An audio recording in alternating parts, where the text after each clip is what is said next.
Jesus was not a centrist. There is nothing inherently virtuous about finding the middle point between two positions. But this centrist approach that a lot of moderate or third-way Christians, especially pastors, are taking is in order to avoid conflict and not piss people off. However, the burden of centrism is always the most borne by those who have the most to lose. If your two positions are LGBTQ people should have the same rights as everyone else, and LGBTQ people should not have the same rights, the moderate position is still that queer people have fewer rights. If your two positions are, we need to restructure society so it's not biased towards whiteness and against BIPOC people, and there's no such thing as systemic racism, guess what? That centrist moderate position still leaves BIPOC people screwed.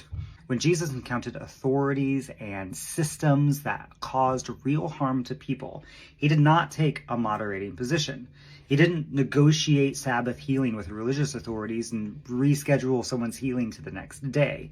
He ignored the ignorant, he performed the miracle, and he pissed people off in the process. When Jesus encountered a sacrifice system that kept people distant from God, he didn't try to find a compromise with the temple authorities. He performed the first century version of a sit-in and shut down all temple functions. When Jesus was invited to rich or influential people's homes, he didn't do it so he could try to see it from their point of view or try to understand, why they were doing these oppressive practices. No, he publicly shamed those leaders or led them in an approach that made them do reparation for their harm. Read Luke chapter 6. Blessed are the poor, woe to the rich. Jesus said, it's better for those who make children stumble for them to be at the bottom of the lake with a milestone around their necks. Look at Mary's Magnificat. He has cast down rulers from their thrones, not a centrist position. Aren't you just becoming a fundamental liberal instead of a fundamental conservative?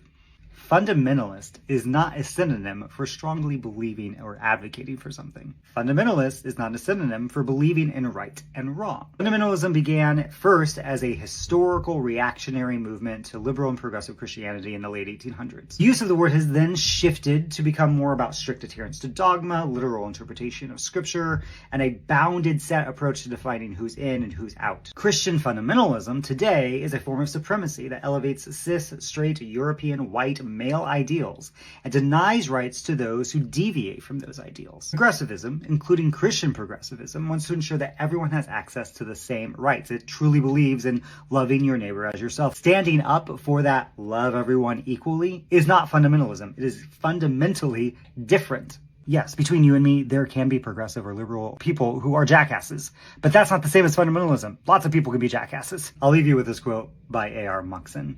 If leftist extremists get what they want, the more and more people get political agency and access to basic things that people need to live and thrive. If mainstream conservatives get what they want, less and less people get those things.